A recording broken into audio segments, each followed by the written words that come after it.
I used to think our greatest trials were behind us, but it turns out they were just beginning.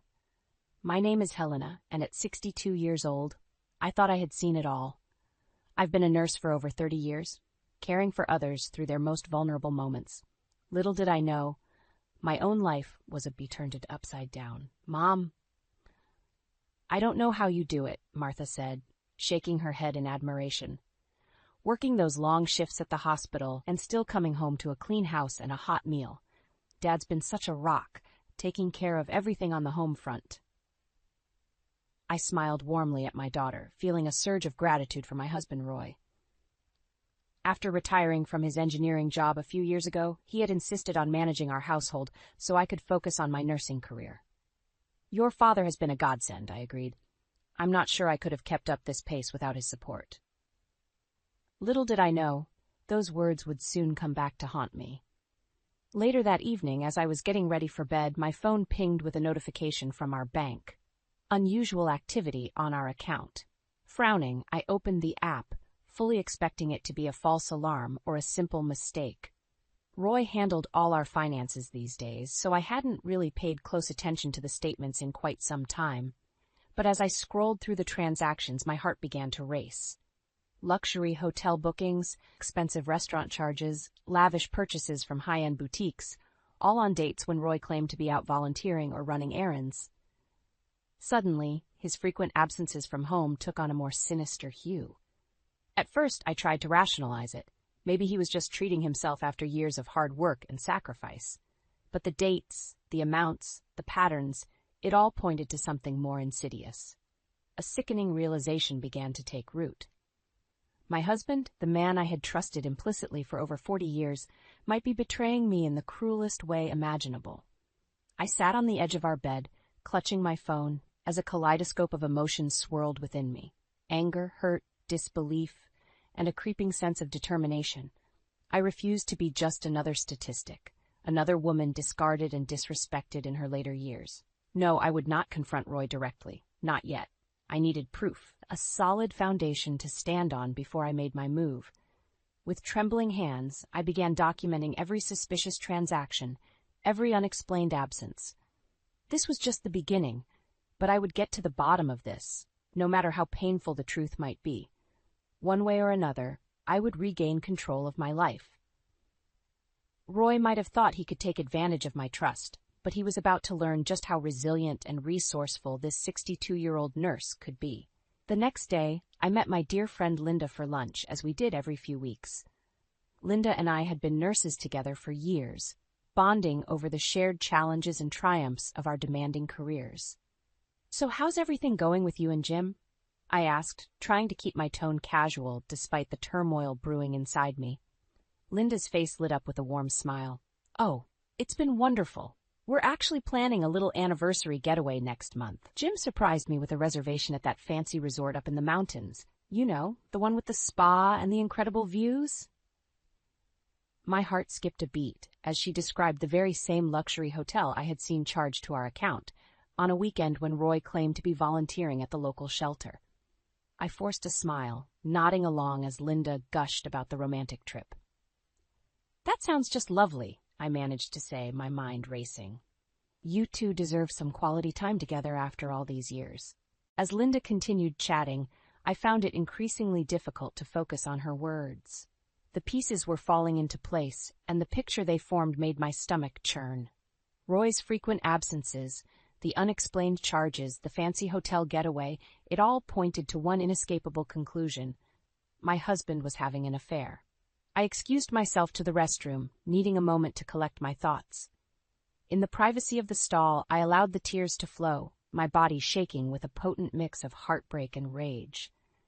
How could he do this to me, to our family, after everything we'd been through together? But even as the pain threatened to consume me, a steely resolve took root. I would not be a victim in this story. Roy might have thought he could deceive me, but he was gravely mistaken. I would gather the evidence, make a plan, and when the time was right, I would strike back with a vengeance he never saw coming. Splashing some water on my face, I took a deep breath and rejoined Linda, putting on my best poker face. I couldn't let on that anything was amiss, not until I had everything in place. For now, I would play along, all the while plotting my next move. Over the following weeks, I became a master of deception, matching Roy's lies with my own carefully crafted facade. Whenever he mentioned his volunteer nights, I would simply nod and smile, and making no indication that I suspected the truth. All the while, I was meticulously documenting his movements, tracking his expenditures, and gathering the proof I would need to bring his house of cards crashing down. The more I uncovered, the angrier I became, not just at Roy, but at myself for being so blind, for trusting him so completely. But that anger fueled my determination. I was done being the naive, trusting wife. It was time to show Roy and the world just how strong and resilient this 62-year-old woman could be. With each passing day, the evidence against Roy mounted, and my determination grew stronger. I knew I needed irrefutable proof of his betrayal before I could take any decisive action. So one morning, I called in sick to the hospital and set my plan in motion. I tracked Roy's movements from the moment he left the house, maintaining a safe distance to avoid detection. He went about his usual routine, running errands and grabbing lunch at a local diner, giving no outward indication that anything was amiss. But I knew better than to let my guard down. Finally, in the early evening, Roy's car pulled into the parking lot of an upscale restaurant in the city's affluent district. My heart pounded as I watched him exit the vehicle and straighten his jacket, clearly preparing for a special occasion. This had to be it, the moment I had been dreading, yet simultaneously longing for. Slipping into the restaurant through a side entrance, I found a secluded spot where I could observe without being seen. And there he was, my husband of over 40 years, greeting a strikingly beautiful woman with a warm embrace. The way they held each other, the familiarity of their movements, left no doubt in my mind. This was Roy's mistress. I felt the air leave my lungs as a tidal wave of emotions crashed over me. Anger, betrayal, heartbreak, it was all I could do to remain composed and focused on my mission. Steadying my trembling hands, I pulled out my phone and began snapping photos, documenting the intimate interactions between Roy and his lover. As they were seated at their table, I studied the woman's face, committing every detail to memory. She couldn't have been more than 45, with long, chestnut hair and a radiant smile that seemed to captivate Roy completely.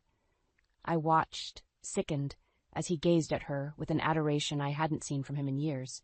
The hours ticked by excruciatingly slowly as they lingered over their meal, laughing and touching in ways that made my stomach churn.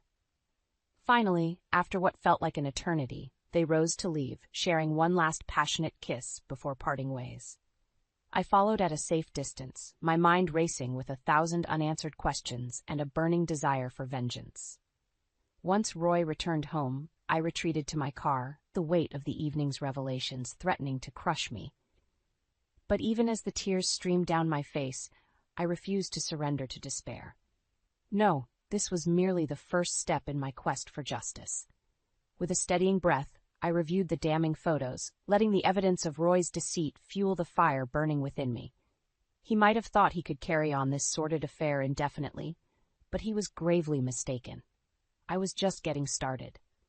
From that moment on, there was no turning back. I would uncover every last detail of Roy's betrayal, gathering the ammunition I needed to bring his world crashing down around him. He had made the grave error of underestimating me, and he would soon learn just how devastating the consequences could be. With the damning evidence of Roy's affair burning a hole in my pocket, I knew I needed to take the next step. I couldn't do this alone, not only for emotional support, but to ensure I covered all my bases legally and financially. This was a battle I intended to win. I reached out to my younger sister, Patricia, a retired teacher whose wisdom and level-headedness had always been a guiding force in my life. We met for coffee at a quiet cafe, and as soon as she saw my face, she knew something was terribly wrong. "Helena, what is it? You look like you've seen a ghost," she said, her brow furrowed with concern. Taking a deep breath, I laid everything out for her. The suspicious charges, the luxury getaways, and finally the incriminating photos of Roy with his mistress. Patricia's eyes widened in disbelief as the truth sank in. "That lying, cheating snake," she hissed, her usual calm demeanor giving way to righteous anger on my behalf. "After everything you've done for him, for your family?" I nodded, fighting back tears as the weight of Roy's betrayal threatened to crush me once more. I don't know how long this has been going on, or how deep the deception runs, but I can't confront him yet, not until I have an airtight plan in place. Patricia reached across the table, taking my hand in hers with a reassuring squeeze. You're doing the right thing, sis. That bastard doesn't deserve a woman like you. We'll take him for everything he's worth, and then some. Over the next few weeks, Patricia became my co-conspirator, my rock in the storm of turmoil that had upended my life. Together, we strategized, considering every possible angle and outcome. We knew there would be fallout, both emotionally and financially, but our primary concern was protecting my career and ensuring Martha's life wasn't disrupted more than necessary. With Patricia's guidance, I began meticulously documenting every shred of evidence against Roy, from bank statements to phone records. I also reached out to an old friend, Caroline, whose savvy business acumen and extensive connections would prove invaluable in the battles to come. Don't worry, Helena, Caroline assured me during one of our clandestine meetings. We'll make sure you get everything you're entitled to, and then some. Roy won't know what hit him. As the pieces fell into place, I felt a sense of empowerment slowly replacing the despair that had threatened to consume me. Roy might have thought he could discard me like yesterday's trash, but he was sorely mistaken. I was a woman reborn, fueled by a burning desire for justice and retribution. No more would I be the meek, trusting wife, blindly following her husband's lead. From now on, I would be the master of my own destiny, and Roy would pay dearly for his transgressions. With Patricia and my friends by my side, I was ready to wage war, and I didn't intend to lose. With Patricia and Caroline's support, I began laying the groundwork for my grand exit strategy. Every move had to be calculated, every contingency accounted for. Roy couldn't be allowed to gain the upper hand, not for a single moment.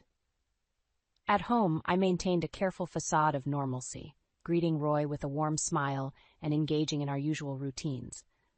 All the while, I was slowly packing away essentials, organizing important documents, and transferring what assets I could into secure accounts he couldn't access.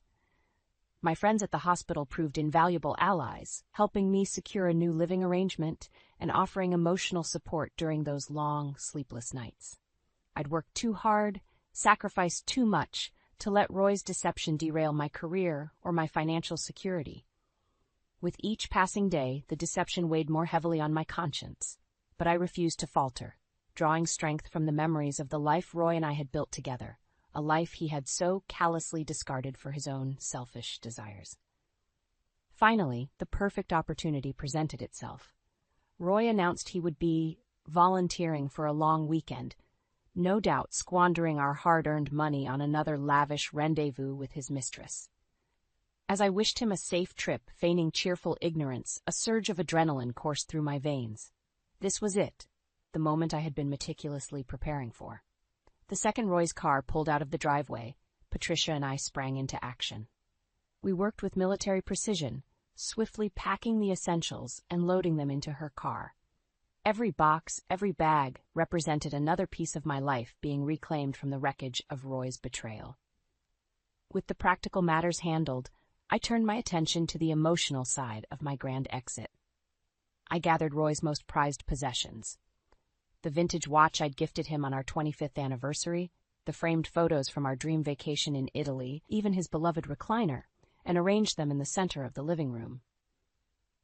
Then I laid out the evidence of his infidelity, bank statements, phone records, and most damningly, the incriminating photos of him with his mistress.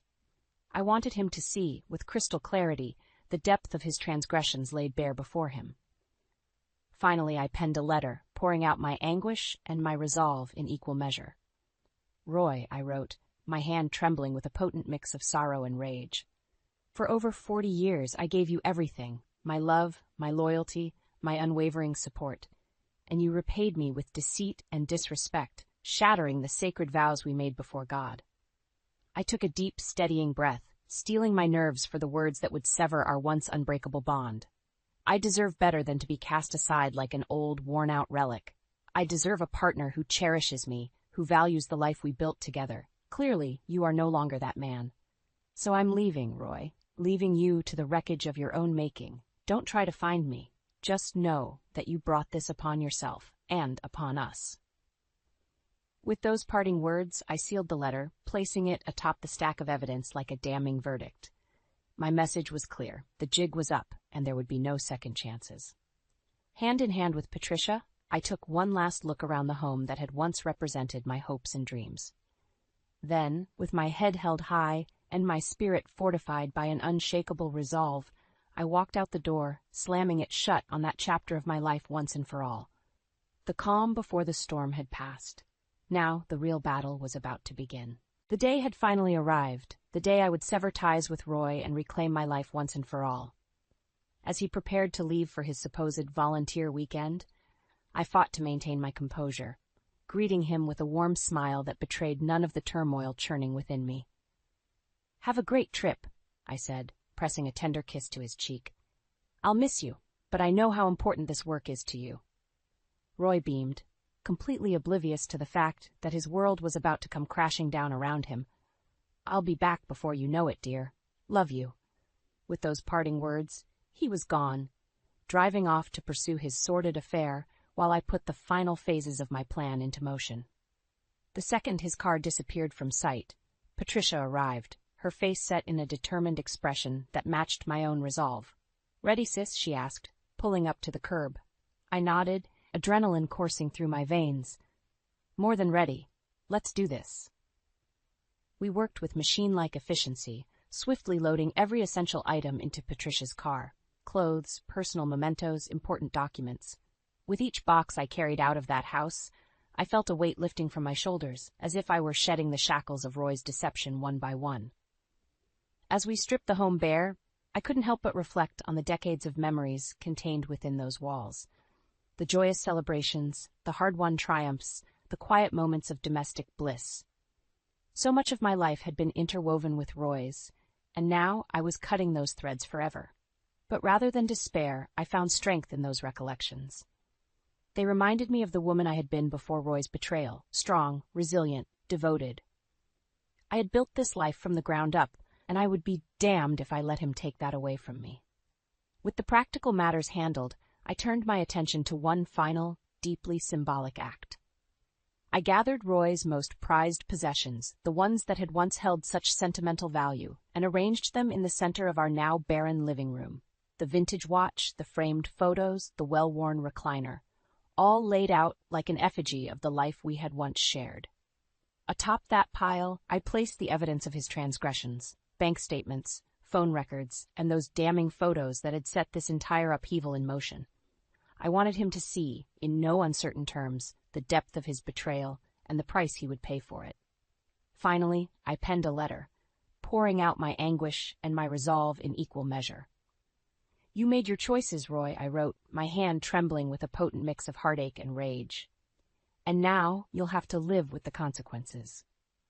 With those parting words, I sealed the envelope, placing it atop the stack of evidence like a damning verdict. My message was clear. Our marriage was over, and there would be no second chances. Hand in hand with Patricia, I took one last look around the hollow shell that had once been my home.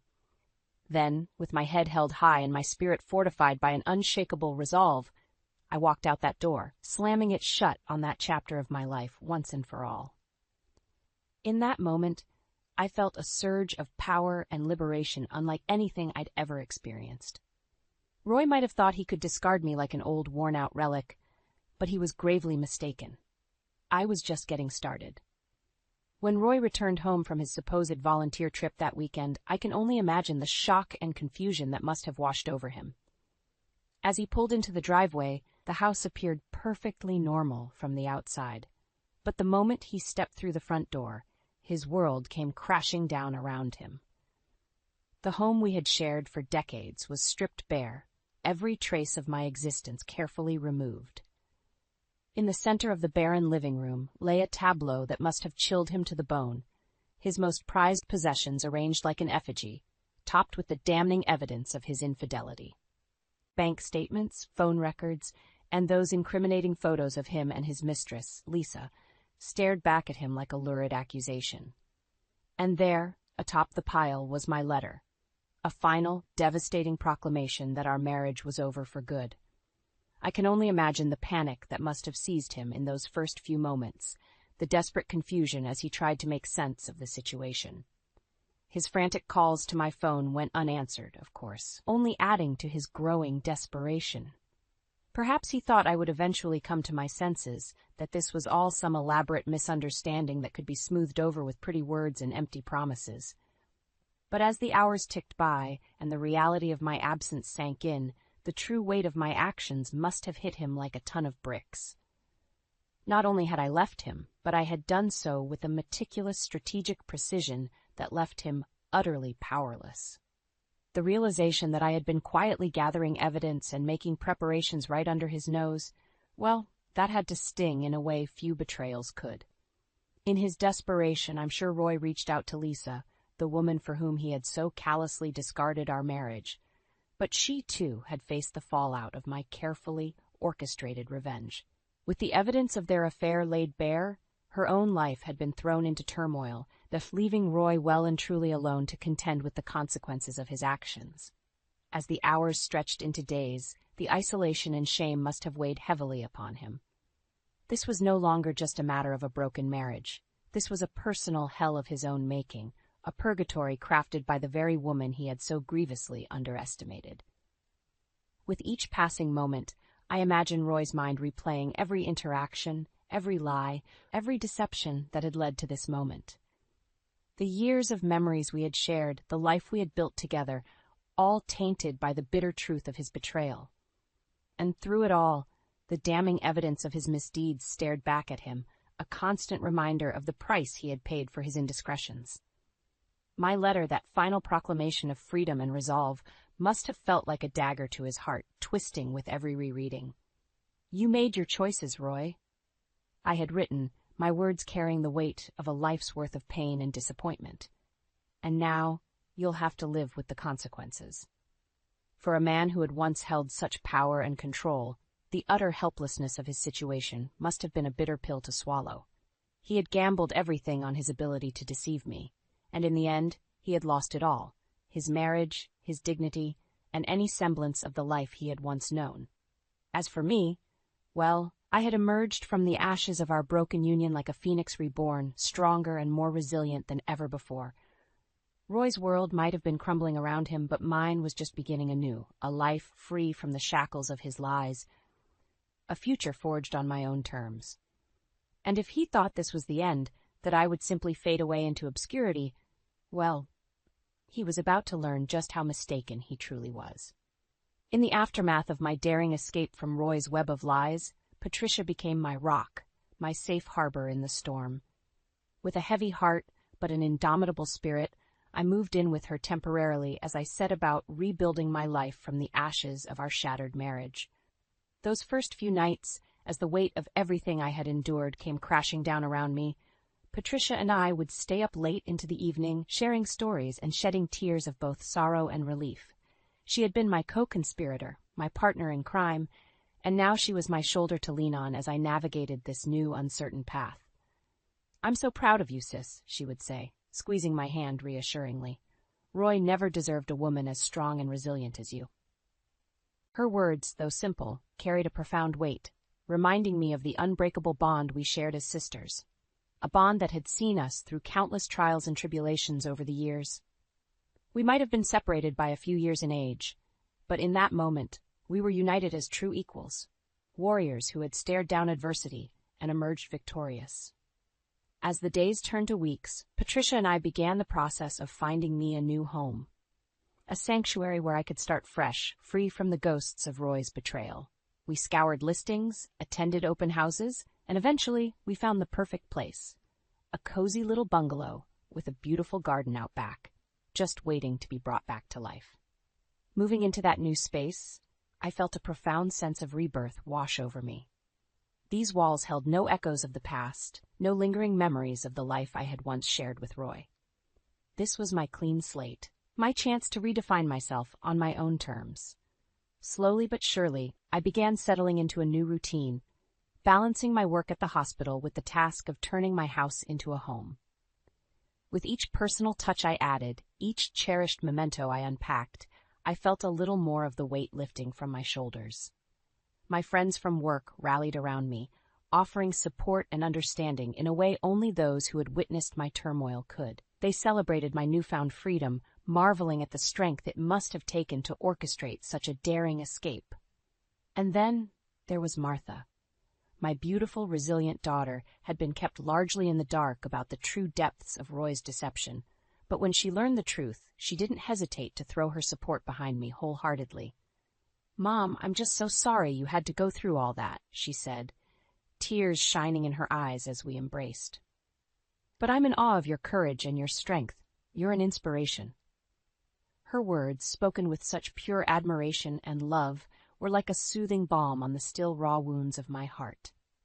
In that moment, I realized that while Roy might have shattered our family's foundation, the bonds that truly mattered, the ones between mother and daughter, sister and sister, remained unbroken, fortified by a love and respect that transcended any one person's actions.